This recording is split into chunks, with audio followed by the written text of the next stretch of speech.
Rev up your engines!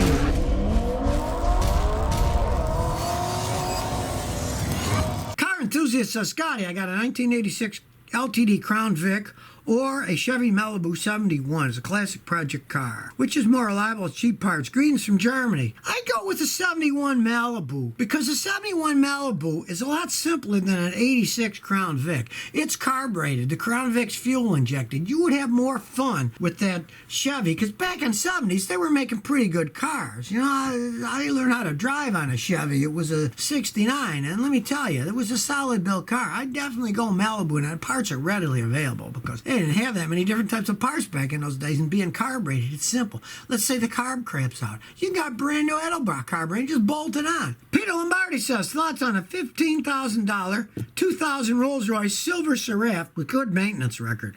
Yeah, you want to throw $15,000 into the money pit? Go right ahead. You know, that's your money. That's nothing for a Rolls Royce.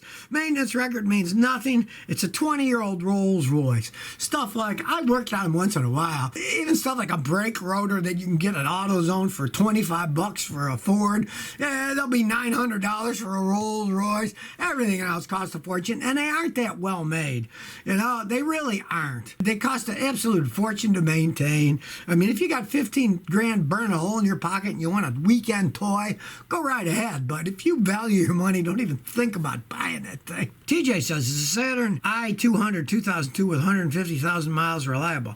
Well, it might be. You know, I mean, they've been bankrupt for quite some time. GM shut them down for all kinds of different problems. The 200s were a relatively reliable thing. Now, that's a lot of miles, and of course, don't pay much for it. They're worth absolutely nothing.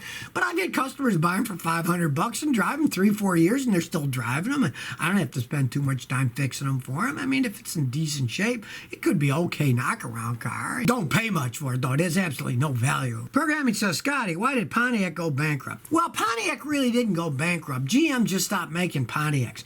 The company Pontiac went out ages ago. GM bought them out. And in the end, for decades, they weren't really Pontiacs. They were just GM cars, called them Pontiacs. They're all made with the same parts and stuff. And GM just pulled the plug because they decided they weren't selling many. They had a very bad reputation for very good reasons. And so they just said, well, we're not going to make Pontiacs anymore. The actual Pontiac brand never existed for a long time. It just got bought out, just like Jeeps. Jeeps were made by the Willys Overland Company. And then AMC bought them, and then Chrysler bought AMC, and it has nothing to do with the Willys Company anymore. Same thing there. They just didn't make that good vehicles, and it was in name only anyways. Ian Hand says, I need a Cressida. My wife had a Cressida and she loved it, but when it was like 25 years old, the paint was coming off, the leather seats were all cracking, the air conditioning system had to be done over because it had Freon and not the 134A, and the transmission was starting to get a little funky on it being that old.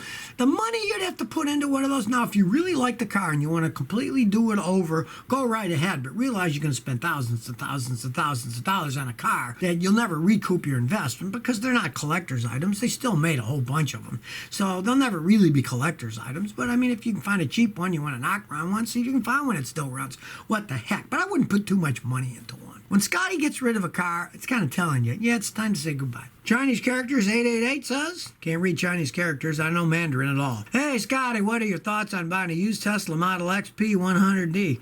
Well, you know, you can get them a lot cheaper. I'll give you an idea. I had a customer that bought a Model S from somebody. The guy paid $126 for the Model S, and he paid $45 for it used with only 15,000 miles on it. So you can get them a lot cheaper. I'm not a fan of the Teslas, but if you can get it cheap enough and you want one, go right ahead. You'd be a fool to buy a brand new one. You just peeing your money away there. But you can find a low mileage one. What the heck? And you really want one, you're going to pay an awful lot less money for it. They have really low resale values. That's just how those things are. Mara Alvarez says, what do you think about an '08 Honda Civic Si for $6,000 with 192,000 miles, Scotty? They can be great cars, but there's no way I'd pay $6 grand for a car that's 12 years old and has 192,000 miles on it. That's just too many miles. The guy's living in La La Land. Here in Houston, cash, that vehicle would be worth maybe $4,000 tops. tops. I'd try to pay less. Now, of course, it depends where you are. Like if you're in Canada, that's the price that they go for. Cars go for more there. See what cars go for in your area. But me, I wouldn't pay that kind of money for a car with that kind of mileage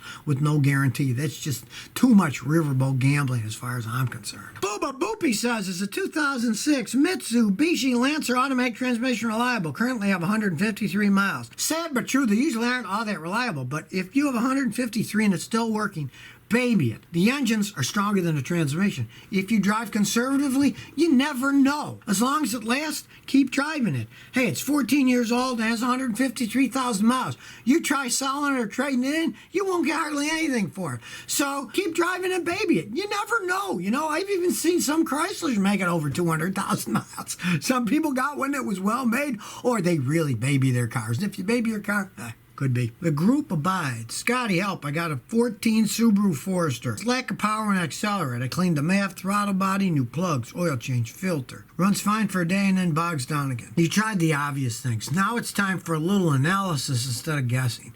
You cleaned the MAF. Get a scan tool. Analyze the data. Could be the MAF is just flat worn out and it needs to be replaced. If your fuel filter's clogged or the fuel pump's weak, you can pressure test the fuel pump. Change the filter first. If it's clogged, the pressure will be low and it's not the pump's fault if the filter's clogged. Change the filter, then pressure test the pump. If the pump's good, then it's not that. If it's bad, you replace the pump. The other thing is the catalytic converters can clog up. They build up back pressure, then you can't accelerate right. And they can be pressure tested too.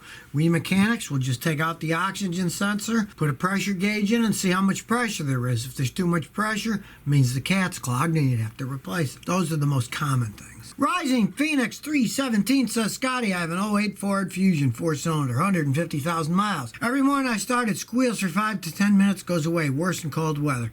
Okay, odds are you just have a bad fan belt. Have these stupid automatic tensioners. And as they age, the tensioners don't tension enough, and so when they're cold, they'll often squeal. Do look at the fan belt. If the fan belt's all cracked and worn, you need to replace it anyways. Just do the belt. If the belt looks okay, you might get a new tensioner. Tensioners do wear out on those things, and they are automatic tensioners. There's nothing you do to them. When they wear out, you replace them. But if you are going to change the tensioner, you might as well change the belt too. Change them all at once. Then you have to think about it for years. Chaotic Twin says, Scotty, I got an '05 Trailblazer, wouldn't start. Towed it to the mechanic, thinking it was a fuel pump. He put gas and it started. What's going on here? Now, if you're saying that he put gas in the gas tank and it started, you just ran out of gas. I mean, that happens. If it just started on its own by him pumping the gas, or isn't getting fuel, or isn't getting ignition. I got a whole video fixing a car that cranks that doesn't start up. If it happens again, you got to go through all those processes to see, is it losing spark, is it losing fuel. There's a zillion things that can do it. Start with the basics.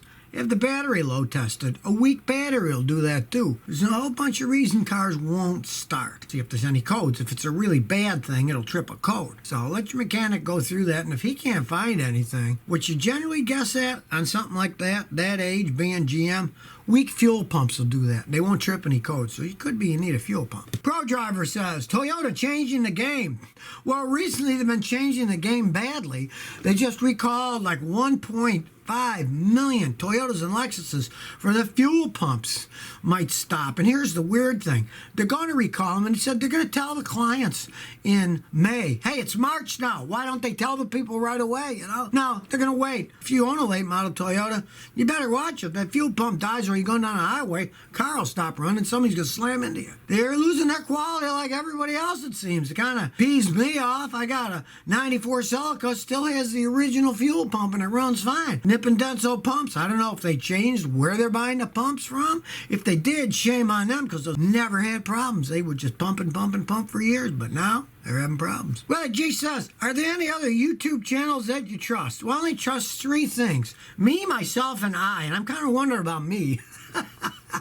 You can only control what you do. That's one of the reasons I went into fixing cars. I didn't want other people fixing my cars. I didn't have much money when I was a kid, so I had to do it myself. I had an Opel when I was a kid, and the carburetor went, and the parts are so expensive, I got a Kellogg cereal box, and I cut gaskets out of the cereal box, and it worked for years that way. Basically, I only trust myself. I don't know what other people do. Not enough people are being paid off to say something that's bad is good, or vice versa, because somebody's trying to badmouth somebody who actually is good. I have no idea idea.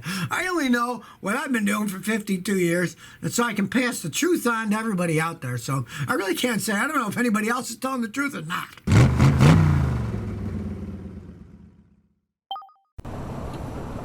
So if you never want to miss another one of my new car repair videos, remember to ring that bell.